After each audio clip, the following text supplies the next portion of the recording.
கொண்டு இதில் பணியாற்றின எல்லாத்துக்குமே என்னுடைய வாழ்த்துக்களை வந்து தெரிவிச்சுக்கிறேன். இது இம்ப்ரெஸ் அப்படின்னு சொல்லி கம்பெனி, இம்ப்ரெஸ் ஃபிலிம் ஃபேக்ட்ரி அப்படின்னாங்க. டைட்டில் ரொம்ப இம்ப்ரெஸ்ஸாக தான் இருக்குது. நல்லா ராபர் அப்படின்னு சொல்லி சொல்லக்கூடியது. என்னென்னா திருடன் அப்படின்னு சொல்லும்போது எனக்கு வரும்போது அப்படி யோசிச்சுக்கிட்டே வந்தேன். எனக்கு பிடிச்ச சில திருட்டு விஷயங்கள்லாம் ரொம்ப நான் ரசித்த விஷயங்கள்.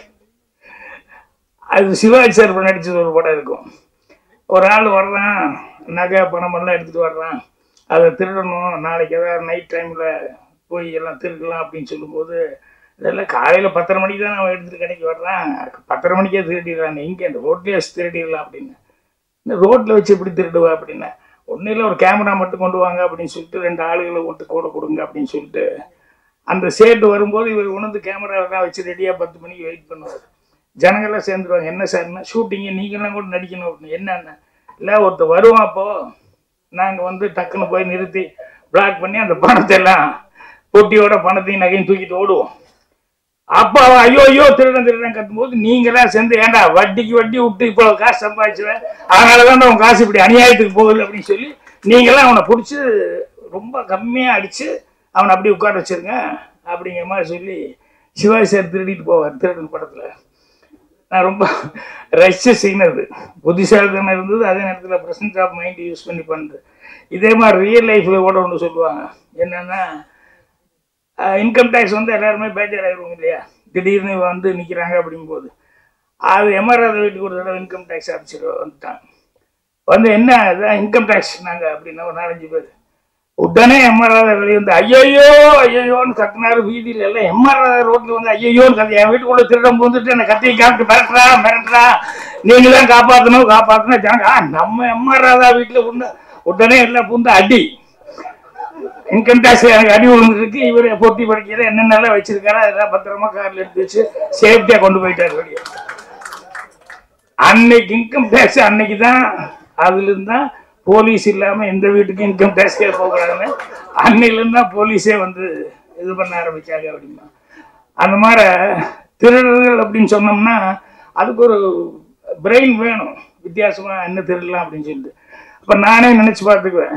என்னென்னா இந்த முதல்ல திருடுறவன் வந்து அவன் கெட்டிக்காரத்தனம், ஏன்னா எவ்வளோ சேஃப்டியாக வைக்க முடியுமோ எல்லாமே சேஃப்டியாக வச்சுருப்பாங்க.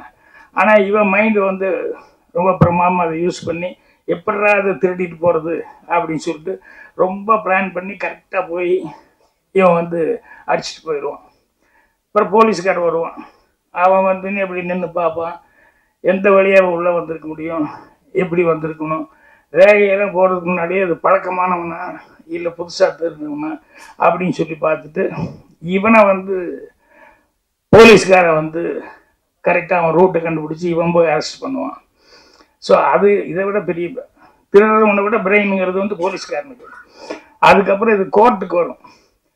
அந்த லாயர் கேட்டுக்குவார். கேட்டு என்னென்ன அவன் திருடினேன் அப்படின்னு. ஓகே. அப்புறம் போலீஸ் இப்படி பிடிச்சாங்க, இல்லை மாடல் கேஸ் ஏதோ ஒன்றை பிடிச்சாங்க.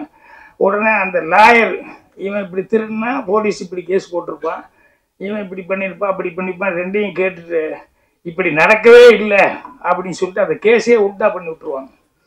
சில நேரங்களில் அந்த லாயர் பண்ணுறது இருக்க இந்த திருட மூளையை விட போலீஸ்காரங்க அவங்க இன்னும் கிரிமினல் மூளை. லாயருக்கு தப்பாக நினச்சக்கூடாது, ஜெயிச்சுக்கிறதுக்காக சொல்லுவாங்க. என்னென்னா ஒருத்தர் திருடிட்டான், இது அருவாள் வெட்டிட்டான்னு சொன்னோன்னே கைப்பிடியாக பிடிச்சிட்டாங்க, அருவாள்லாம் இருக்குது. அப்புறம் அவங்ககிட்ட போய் கேட்கும்போது வந்து எனக்கு எவ்வளோ பணம் கொடுக்குறீங்க அப்படின்னு லாயர் கேட்டார். ஒரு 5 லட்சம் கொடுத்தா நீங்கள் கைப்பிடியாக பிடிச்சிட்டாங்க, எப்படி காப்பாற்றணும். நான் காப்பாற்றுறியா, நீ நாளைக்கு காப்பாற்றுறேன், நான் வெளியே கொண்டு தர்றேன், ஒரு 5 லட்சம் கொடுக்குறியா 10 லட்சம் கொடுக்குறியான்னு சொல்லி பேசிட்டாரு. அப்புறம் போனார். அடுத்த நாள் வந்து என்னென்னா கோர்ட்டில் வந்து கூப்பிட்டு இது மாதிரி அருவாள் வெட்டின அருவாள் பார்த்தவங்கலாம் இருக்காங்க, வெட்டின அருவாள் இருக்குது அப்படின்னு உடனே இந்த லாயர் அருவாளுக்கு வெட்டின அருவாளில் கத்தி இருக்காது, ரத்தம் இருக்குது, எல்லாம் ஓகே யுவர் ஆனர், அதை போய் அந்த அருவாளை எடுத்துகிட்டு போய் கொஞ்சம் நேரத்துலேயே அந்த ஃபாரன்சிக் மாதிரி ஆளுங்க இருப்பாங்க இல்லையா, இந்த பிளட்டை செக் பண்ணி அதை முதல்ல செக் பண்ணிட்டு வர சொல்லுங்கன்னு. அதை போய் செக் பண்ணிட்டு வந்து அது ஆட்டு ரத்தம் அப்படின்ட்டான். என்னன்னா இவர் முதல் நாளே போலீஸில் போய் ஆளை பிடிச்சி அவனுக்கு ஒரு 1 லட்ச ரூபாய்க்கு கொடுத்து அந்த அருவாளை வாங்கிட்டு வந்து அதை போய் க்ளீன் பண்ணி நல்லா கரெக்ட் பண்ணிவிட்டு ஆர்டர் எடுத்து அதில் பூசிட்டு கொண்டு வந்து சத்தம்னா மறுபடியும் உள்ள வைக்க சொல்லிட்டாரு. ஸோ லாயருடைய புத்திசாலித்தனம் எப்படிங்கிறது பாருங்க. அது எப்படி எடுத்துக்கலாம், கிரிமினல் மைண்டு எடுத்துக்கலாம், புத்திசாலித்தனமான மைண்டு எடுத்துக்கலாம். ஆனால் இது போலீஸ் திருடன் தாண்டினது போலீஸுடைய மைண்டு, போலீஸை தாண்டி லாயரனுடைய ஒரு மைண்டு. இது எல்லாத்த விட மோசமான ஒரு மைண்ட் இருக்கு, ரொம்ப கிரிமினலான மைண்டு. அவங்க யார் வேணா ரைட்டர், நம்ம அனந்த கிருஷ்ண மாதிரி என்ன மாற என்ன அப்படின்னா, இது எல்லாத்தையும் கிரியேட் பண்றது யாரு? ஒரு கதைக்கு வேணும்னா திருடன் நம்ம தான் கிரியேட் பண்ணணும். அதை எப்படி போலீஸ்காரை கண்டுபிடிக்கிறான் அப்படிங்கிறதையும் நம்ம தான் கிரியேட் பண்ணணும். லாயர் கேரக்டர் வந்ததுனால அதை உடைக்கிறதுக்கு லாயருக்கு உண்டான மூளை, அதுக்கு உண்டான டைலாக் அதெல்லாம் போடுறது நம்ம தான் பண்ணணும். இத்தனையும் பண்ணி அதுக்கப்புறமா தான் வந்து ரைட்டருங்கிறவங்க வந்து பேர் வாங்க முடியும். ஸோ சினிமாவில் ரைட்டர் அப்படின்னு சொல்லும்போது அனந்த கிருஷ்ணன் அவர்கள் அந்த ஃபஸ்ட்டு படம் நான் அதை பார்த்தேன். அதில் அந்த கிரைம், நான் எடுக்கிற படம் வேறு, நான் பார்க்குற படம் வேறு.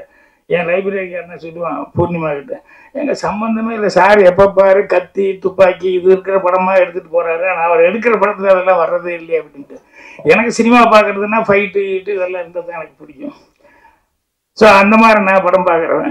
ஆனால் இவர் அனந்த கிருஷ்ணன் அந்த ஃபஸ்ட்டு படம் செய்யும்போது பார்த்தா அதில் பிளானிங்கு அதெல்லாம் பண்ணுறது, அதை எப்படி கண்டுபிடிக்கிறாங்க அப்படிங்கிறதெல்லாம் ரொம்ப அழகாக பண்ணியிருந்தார். இப்போ சினிமாவில் ஒரே ஒரு விஷயந்தான், ஒன்று ஏதாவது புதுசாக ஒரு விஷயம் சொல்லணும், இல்லைன்னா சொல்கிற விஷயம் சொல்கிற விதம் இருக்குல்ல அது புதுசாக இருக்கணும். இந்த ரெண்டில் ஏதாவது ஒன்று இருக்கணும்.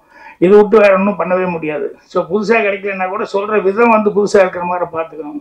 ஸோ அவர் இந்த மெட்ரோ படத்தில் அவருடைய அந்த ஸ்கிரிப்டில் அவன் எப்படி திருடுறான், அதை எப்படி ஃபாலோ பண்ணுறாங்க, எப்படி பிடிக்கிறாங்க அப்படிங்கிறது. அப்புறம் அதுக்கு நடுவுலேயே லாஸ்ட் அந்த சென்டிமெண்ட் வச்சுருந்தாங்க, இந்த மதர் அந்த சென்டிமெண்ட் வச்சு, அப்புறம் பிரதருக்கும் அவருக்கும் இருக்கக்கூடிய அந்த இது. ஸோ என்னென்ன எமோஷன் கொண்டு வர முடியுமோ ரொம்ப அழகாக அதில் பண்ணியிருந்தார்.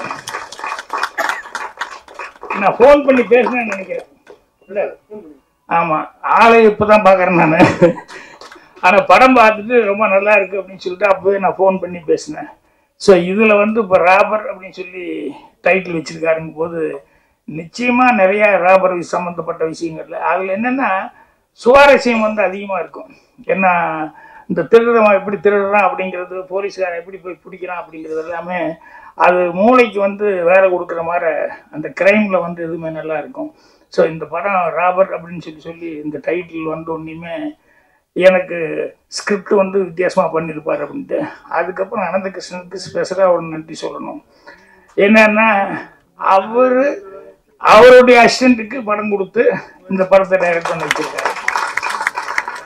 அது பெரும்பாலும் அப்படிலாம் நடக்கிறது கொஞ்சம் கஷ்டமாக இருக்கும், அந்த மாதிரி தான் நடக்காது. ஆனால் அவர் உதவியாளருக்காக ஒரு படம் பண்ணணும்னு சொல்லி அதை ஓகே அப்படின்னு சொல்லி கவிதா அவர்களும் அக்செப்ட் பண்ணிக்கிட்டு அவங்க படம் ப்ரொடியூஸ் பண்ணது அப்படிங்கிறது அதான் அந்த அண்டர்ஸ்டாண்டிங் அப்படிங்கிறது அவர் எந்த அளவுக்கு இவர்கிட்ட சின்சியராக ஒர்க் பண்ணியிருந்தா இவர் இந்த அளவுக்கு அவருக்கு ஒரு வாய்ப்பு கொடுத்துருப்பார் அப்படிங்கும்போது அது மனசுக்கு சந்தோஷமாக இருக்குது. இது ஒரு ஆரோக்கியமான விஷயம் சினிமாவில். இப்போ நானே பார்த்திபன் தான் நான் தான் பூஜை போட்டேன் ஃபஸ்ட்டு. அப்புறம் வேறு சில காரணங்கள்னால படம் செய்ய முடியாமல் போச்சு. அப்புறம் பார்த்திபனுக்கு அப்புறம் பாண்டியராஜனே என்னோட பேனரில் அவனும் நானே ஸ்கிரிப்ட் எழுதி கொடுத்தேன். ஒரு 2-3 படம் பார்த்திபன், தாய் குடும்பமே, கபடி இதெல்லாம் எப்போ சும்மா இருக்கும்போது யோசிச்சு வைப்போம். அப்புறம் கொஞ்சம் தள்ளி வந்துருச்சுன்னு வச்சுக்கோங்களேன், இனி போய் நம்ம லவ் பண்ணிட்டு இருந்தால் நல்லா இருக்காது, இந்த ஒரு ஏஜ் தாண்டியாச்சுன்னா இப்போவும் போய் லவ்னு சொல்லிட்டு தான் நல்லா இருக்காது அப்படின்னு சொல்லும்போது அப்போ பாண்டியராஜன் இவங்கெல்லாம் வரும்போது சரி இந்த கதை நீ பண்ணுறா இது நல்லா வரும் அப்படிங்கிற மாதிரி சொல்லி இது பண்ணுவேன். ஸோ அந்த மாதிரி அசிஸ்டண்ட்டுக்குள்ளே ஒரு நல்ல அண்டர்ஸ்டாண்டிங் அப்படிங்கிறது இருக்கணும் டைரக்டருக்கு அசிஸ்டண்ட்டுக்குள்ளே. ஸோ இந்த ஸ்கிரிப்டை பொறுத்த வரைக்கும் அவர் தன்னுடைய அசிஸ்டண்ட்டுக்காக ஒரு படத்தை பண்ணி அவரே சான்ஸ் கொடுத்து மட்டும் இல்லாமல் அவரே ப்ரொடியூஸ் பண்ணியிருக்காகும் போது எந்த அளவுக்கு அவர் நம்பிக்கை வச்சுருக்காரு அப்படிங்கிறது ரொம்ப ரொம்ப சந்தோஷமாக இருக்குது.